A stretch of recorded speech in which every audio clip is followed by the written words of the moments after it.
नमस्कार, आप देख रहे हैं हमारा खास शो क्या कहता है इस्लाम। मैं हूं पिनाज और लगातार हमारी कोशिश है अपने इस शो के जरिए कि इस्लाम से जुड़े हुए अलग अलग मुद्दे जो हैं उनको उठाएं, जो बातें कही जाती हैं या जो सवाल आपके मन में आते हैं वो हम इस्लाम के जानकारों से पूछें और समझने की कोशिश करें कि हकीकत में इन मुद्दों को लेकर कुरान हदीस क्या कहती हैं, पैगंबर का क्या संदेश था।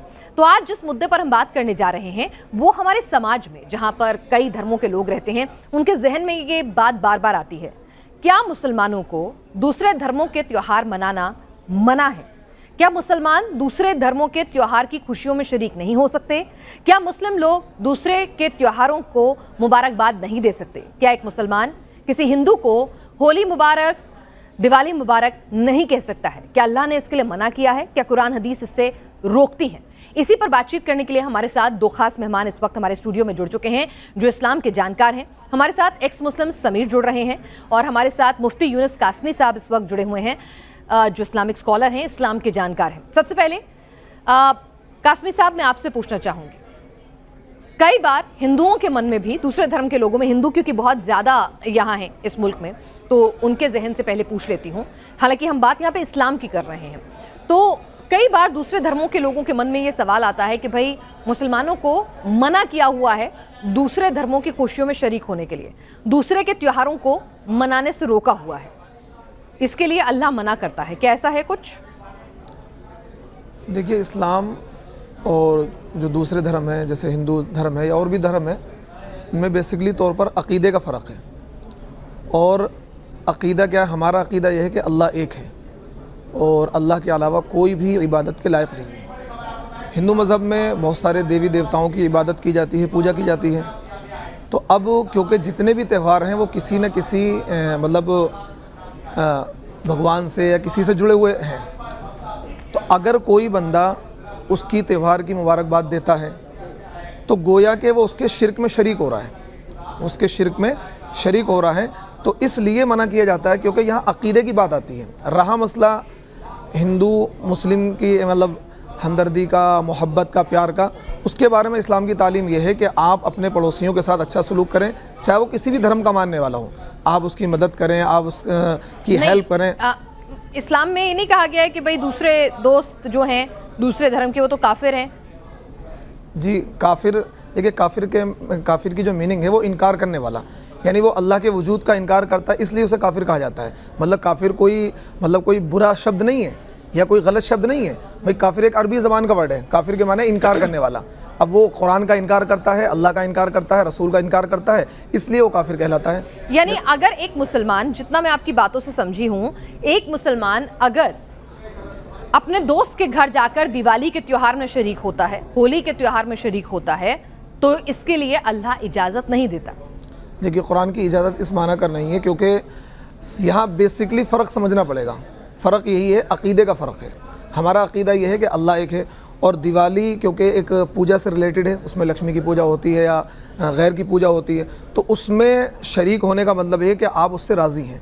आप उससे राज़ी हैं तो गोया कि आप उस शिरक से राज़ी हैं। आप पूजा करें ना करें, लेकिन आप शरीक तो हो सकते हैं या नहीं? देखिए, शिरकत करने का मतलब ये है कि आप उससे राज़ी हैं, और ये इस्लाम के ख़िलाफ़ है कि हम किसी बुत परस्ती की मजलिस में शिरकत करें, इसलिए इस्लाम इजाज़त नहीं देता। रहा मसला उनकी हमदर्दी, मोहब्बत और प्यार, उसके लिए इस्लाम हमें इजाज़त देता है, हम उनकी हेल्प करें, उनकी मदद करें। यानी कि मुसलमान किसी दूसरे के त्योहार में शरीक नहीं हो सकते, दूसरे की खुशियों में शरीक नहीं हो सकते। क्या मुबारकबाद दे सकते हैं मुफ्ती साहब? मुबारकबाद भी नहीं दे सकते हैं। नहीं दे सकते? नहीं दे सकते। भाई मैं ईद मुबारक कह सकती हूँ, लेकिन मुसलमान मुझे दिवाली मुबारक या होली मुबारक नहीं कह सकते। हाँ, उसकी वजह है कि हमारे और आपके अक़ीदे में डिफरेंट है।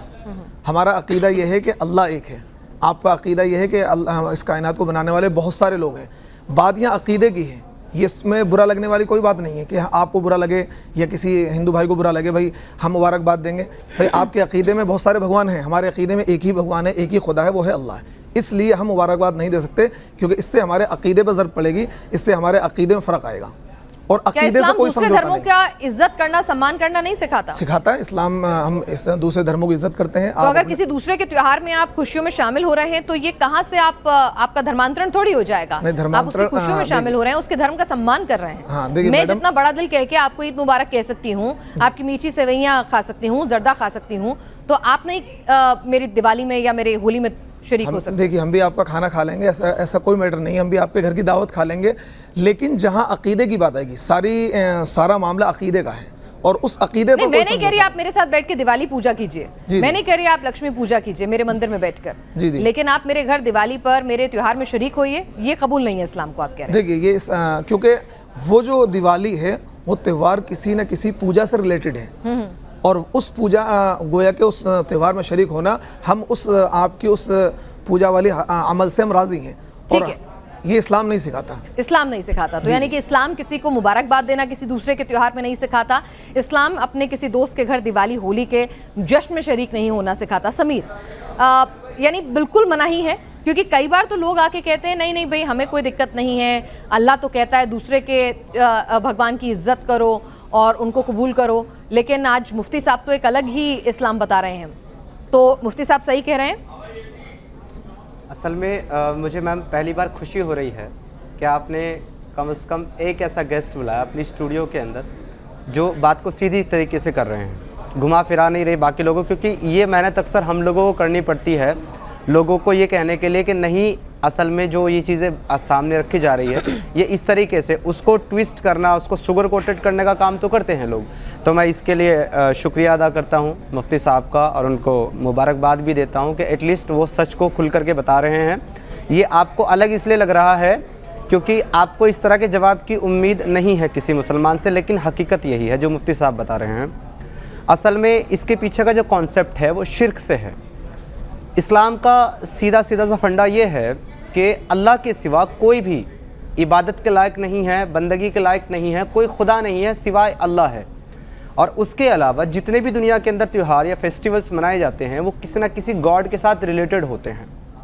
तो जब आप किसी गॉड को रिलेट करके, उसकी पूजा करके या उसके तरीके से उसको मना करके आप किसी भी फेस्टिवल को एंजॉय कर रहे होते हैं, मना रहे होते हैं, तो वहाँ पर आप शिर्क कर रहे होते हैं, यानी कि आप अल्लाह ताला के हुक्म का आप उल्लंघन कर रहे होते हैं, उसके हुक्म को आप तोड़ रहे होते हैं। तो इसलिए अल्लाह ताला जो है वो तमाम मोमिनों को, मुसलमानों को ये हुक्म देता है कि तुम किसी भी गैर मुस्लिम, मुशरिक और काफरीन के जो भी त्यौहार हैं उनके अंदर शिरकत ना करो, ना उनकी मुबारकबाद पेश करो, क्योंकि ये शिर्क है। और शिर्क एक ऐसा गुनाह है कि अल्लाह जो है वो सारे गुनाह माफ़ करेगा, लेकिन शिर्क का गुनाह माफ़ नहीं करेगा। मतलब अगर किसी मुस्लिम दोस्त ने मुझे दिवाली की मुबारकबाद दे दी तो उसका गुनाह माफ़ी के काबिल नहीं है? बिल्कुल नहीं है, इवन उसके लिए कोई माफ़ी नहीं। अगर एक मिनट के लिए फ़र्ज़ कर लिया जाए कि अगर वो अल्लाह चाहे तो वो कोई किसी का रेप कर दे किसी बच्ची का, तो भी माफ़ कर सकता है, कोई किसी को मार डाले तो भी माफ़ कर सकता है। मतलब दुनिया का जो बड़े से बड़ा गुनाह वो कर सकता है, उसे करने के बाद अल्लाह उसको माफ़ कर सकता है। लेकिन अगर उसने शिर्क किया तो उसकी माफ़ी नहीं है। अल्लाह साफ कहता है कि मैं सब गुनाहों को माफ़ कर दूंगा लेकिन शिर्क को माफ़ नहीं करूंगा। आप खुद सोचिए कि आपको अगर मैंने ये कह दिया कि हैप्पी दिवाली, तो मैंने ये उससे बड़ा क्राइम किया कि मैंने किसी का मर्डर किया हो या किसी का रेप किया हो। ये बात सुनने में अजीब लगती है मुफ्ती कासमी साहब, क्योंकि एक्स मुस्लिम हैं, तो इसीलिए कई बार लोग आलोचना करते हैं कि जानबूझ के इस्लाम की ऐसी छवि पेश करते हैं। तो इसीलिए मैं चाहूंगी कि ऑन कैमरा, हमारे कैमरा पर आप बताएं कि समीर सही कह रहे हैं? देखिए, शिर्क जो है, शिर्क सबसे बड़ा गुनाह है, इसके बारे में कुरान में आता है इन्ने शिर्क शिर्क क्या हुआ, मतलब एक बार थोड़ा समझाइए। शिर्क ये है कि आप अल्लाह की उस खुदाई में किसी को शरीक ठहराएं, आप अल्लाह की उस खुदाई में किसी को शरीक ठहराएं। और जैसा कि इन्होंने कहा है कि जितने भी फेस्टिवल हैं, जितने भी त्यौहार हैं, वो किसी न किसी गॉड से रिलेटेड हैं। और इस्लाम ये कहता है कि अल्लाह के अलावा कोई खुदा नहीं, ला इलाहा इल्लल्लाह मुहम्मद रसूलुल्लाह, के अल्लाह के अलावा कोई माबूद नहीं है।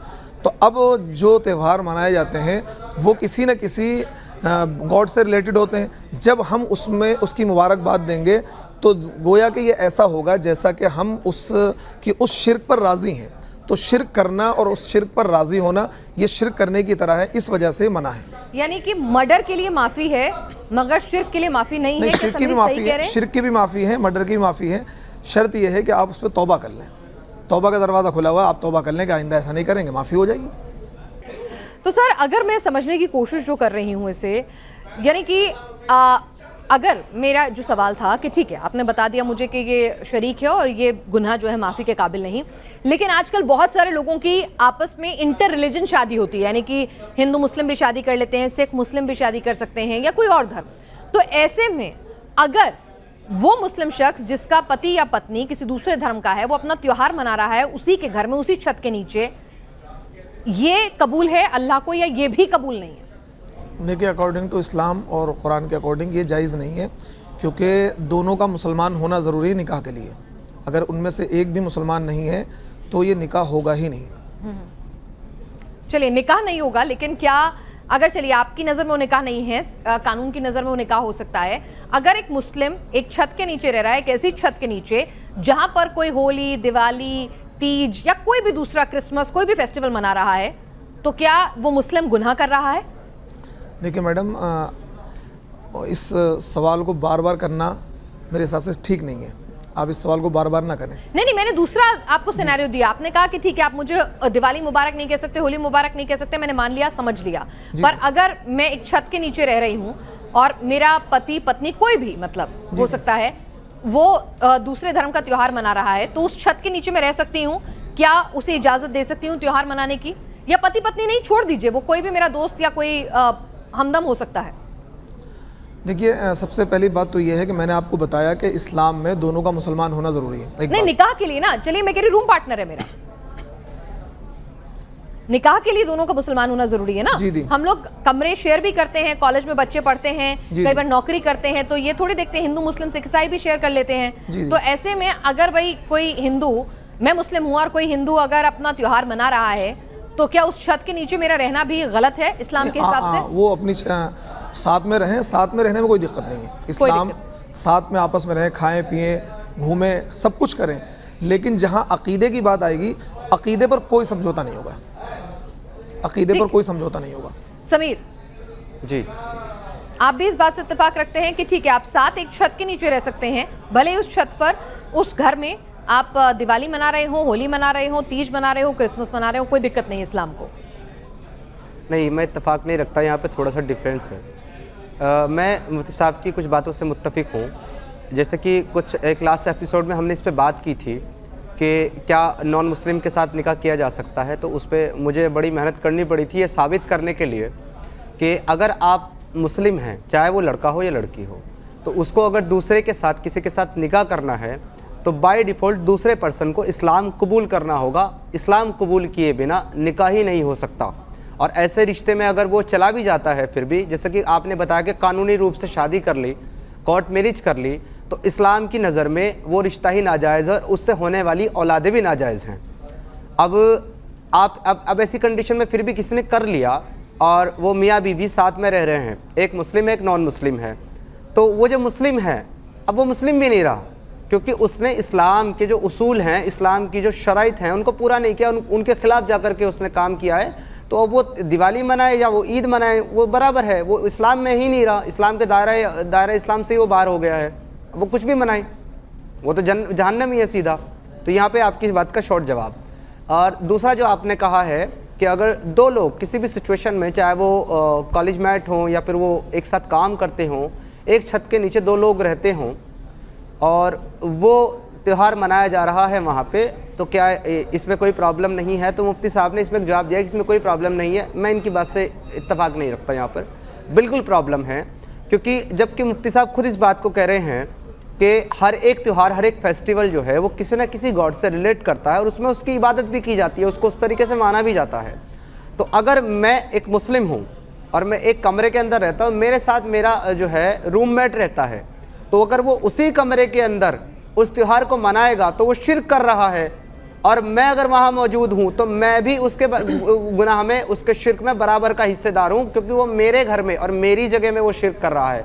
और इस्लाम के 3 ही दर्जे हैं, चौथा नहीं है, कि आप गलत काम को सबसे पहले तो अव्वलन अपने हाथ से रोक दें अगर आप ताकतवर हैं। अगर आप ताकत नहीं रखते तो आप ज़बान से मना करें कि भाई इस काम को मत करो, ये शिर्क है, ये मेरे यहाँ नहीं चलेगा, मेरे घर में नहीं चलेगा या मेरे रूम में नहीं चलेगा। और अगर ये भी नहीं कर सकते तो दिल से उसको बुरा समझें, और अगर आप दिल से भी उसको बुरा नहीं समझे फिर आप मुसलमान ही नहीं है। तो कहाँ से आप टॉलरेट कर सकते हैं इस चीज़ को? इस्लाम से बाहर। देखिए, ये जो बात इन्होंने कही है इससे इत्तिफाक नहीं है, क्योंकि ये जो इन्होंने बताया कि भाई पहला दर्जा इस्लाम में ये है कि आप बुराई को हाथ से रोकें, दूसरा दर्जा ये है कि उसको ज़बान से कहें, तीसरा दर्जा ये है कि आप उसको दिल से बुरा समझें। लेकिन यहाँ पर ये लागू नहीं है। ये उस चीज़ के लिए अगर कोई बंदा गुनाह कर रहा है, कोई गलत काम कर रहा है, फॉर एग्ज़ाम्पल कोई मुसलमान है, वो शराब पी रहा है, इस्लाम में शराब अलाउड नहीं है, तो हम उसको हाथ से रोकें, भाई आप शराब नहीं पी सकते। अगर शराब को हम अब हाथ से नहीं कह सकते तो हम उसको ज़बान से बोलें कि भाई ये शराब मत पी आप। और अगर इतना भी नहीं कर सकते तो हम उसको कम से कम दिल में बुरा समझे, शराब पीना एक अच्छा अमल नहीं है। क्योंकि वो जो बंदा है, जो सामने बंदा है, वो नॉन मुस्लिम है, गैर मुस्लिम है, वो उसका अपना अकीदा है, वो अपने अकीदे के मुताबिक दिवाली मनाए, होली मनाए, इससे हमें कोई दिक्कत नहीं, चाहे हमारे घर में रहकर मनाए, हमारा किराएदार है या हमारे साथ रहता है, तो उसका अपना अकीदा है। इस्लाम अपना अकीदा ज़बरदस्ती किसी पर थोपता नहीं है कि हम उसको थोपे कि नहीं तुम भी ये करो, ठीक है वो कर रहा है करने दो, लेकिन हम उसमें शरीक नहीं होंगे, बस ये इस्लाम कहता है। ठीक है।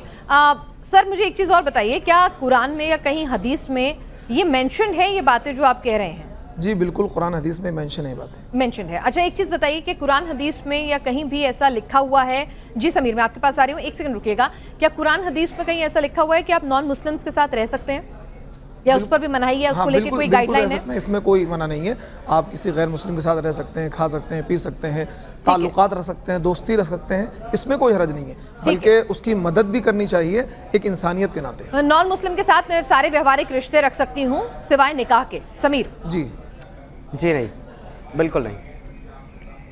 आपके पास कोई इसका रेफरेंस है? सूरह अत-तौबा सूरह नंबर 9 आया नंबर 23 इस बात का साफ इनकार करती है कि जो इस्लाम के मुकाबले, दीन हक के मुकाबले कुफ्र को अख्तियार कर ले, उनको अपना दोस्त ना बनाओ, चाहे वो आपके भाई बहन, आपके फैमिली वाले, आपके परिवार वाले ही क्यों ना हो, फिर आम आदमी का तो जिक्र ही ख़त्म हो जाता है।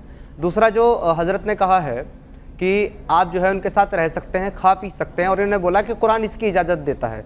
मुझे एक आयत पेश कर दें जो ये कहता है कि तुम मुशरिक और काफिरों के साथ जो है अच्छा बर्ताव करो, उनके साथ अच्छे से मिलो और उनके साथ खाओ पियो और सारे त्यौहार फेस्टिवल तुम मनाओ। मुझे आप ये एक रेफरेंस ये मुफ्ती साहब से मैं दरख्वास्त करता हूँ कि एक आयत मुझे पेश कर दें, कुरान की कौन सी आयत में है? देखिए फेस्टिवल के बारे में तो नहीं है, लेकिन आप नबी अलैहिस्सलाम साथ रहने की दे दें। हाँ देखिए, नबी अलैहिस्सलाम का खुद का तर्ज अमल आप देखिए। नहीं तर्ज अमल नहीं, कुरान की आयत नहीं, देखिए तर्ज अमल पे अगर आना है ना तो उनका तर्ज अमल ये भी है कि बनु कुरैज़ा के एक एक फ़र्द को उन्होंने कत्ल करा दिया, और जो मासूम बच्चे थे ना उनकी पतलून उतार के चेक किया है कि किसको प्यूबिक हेयर आ गए हैं, कौन बालिग हो गया, जो बालिग हो गया उसकी गर्दनें कटवाई है आपके मोहम्मद रसूलुल्लाह ने। तो ये चीज़ आप नहीं, ये रेफरेंस के मैं रेफरेंस दूंगा, मैं आपकी तरह हवाई बात नहीं करूंगा, मैं रेफरेंस दूंगा, बनु कुरैज़ा का किस्सा खोलूंगा मैं, इब्ने हिशाम की किताब खोलूंगा मैं। बनु कुरैज़ा का जो किस्सा है वो एक अलग मामला है। नहीं अलग मामला नहीं है, उन्होंने मुआहदे को तोड़ा था और मुआहदे को तोड़ने की वजह से मामला है, वो अलग मैटर है। अब ये मुआहदे वाली बात आ गई, बात तो कुफ्र की हो रही है। देखिए बात कुफ्र की हो रही है। जंग जो है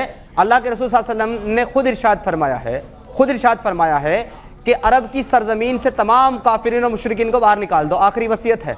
जी ठीक है। दूसरी बात यह है कि अल्लाह के रसूल जो है आप सल्लल्लाहु अलैहि वसल्लम जो है उनकी हदीस है सहीह बुखारी 4357 4357 साफ साफ कहती है कि एक शख्स जो है अल्लाह के रसूल के पास आए, उन्होंने पूछा कि आप कौन हैं? उन्होंने कहा कि मैं अल्लाह का रसूल हूँ।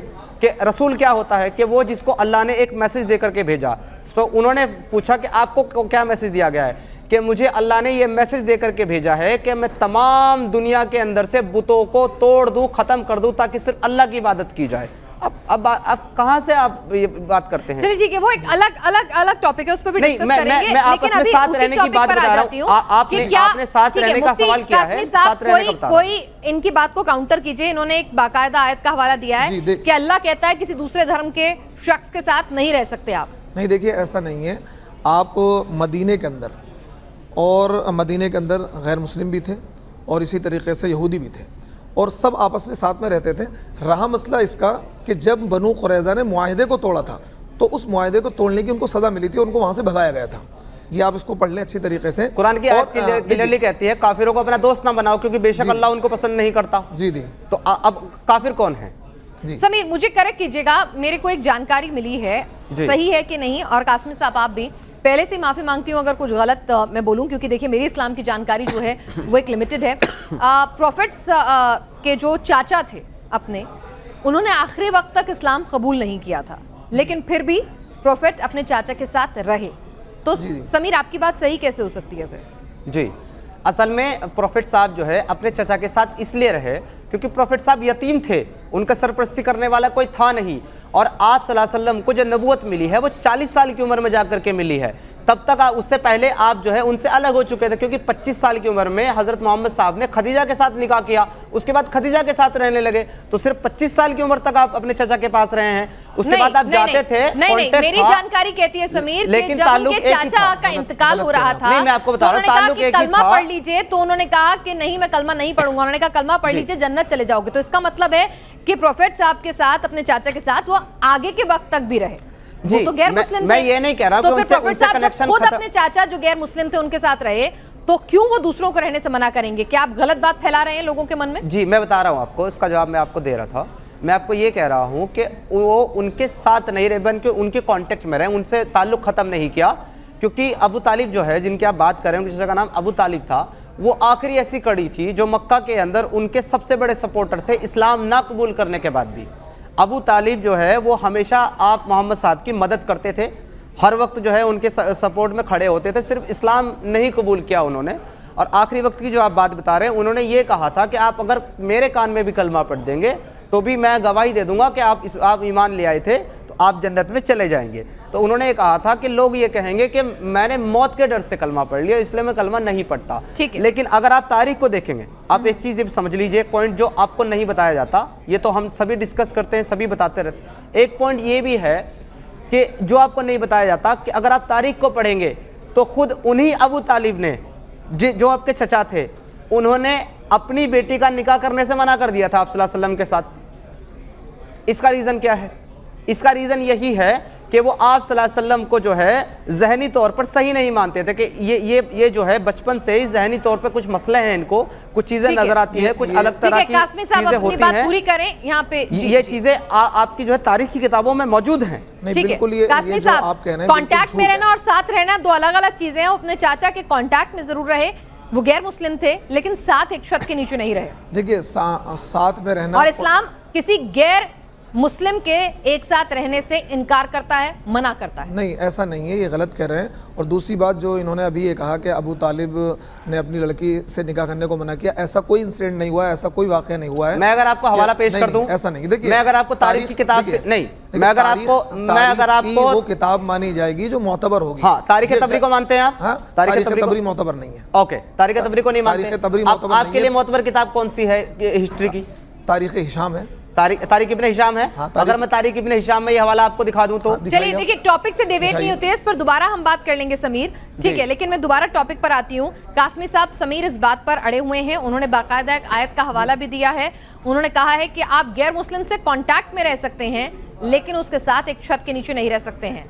आपके पास कोई ऐसी आयत, कोई ऐसा हवाला है जिससे आप समीर को काउंटर कर सकें? देखिए, आयत तो फ़िलहाल मेरे जहन में नहीं है, बेशुमार इस तरह के वाक़यात हैं और अहादीस हैं, और इस मुसलमानों को तर्ज़ अमल है। पूरी दुनिया के अंदर मुसलमान गए और हर जगह मुसलमान क्या हैं, गैरों के साथ में रहे। रशिया के अंदर मुसलमान गए और स्पेन के अंदर मुसलमान गए, हर जगह पूरी दुनिया में गए, हिंदुस्तान में आए और हर जगह साथ में रहे।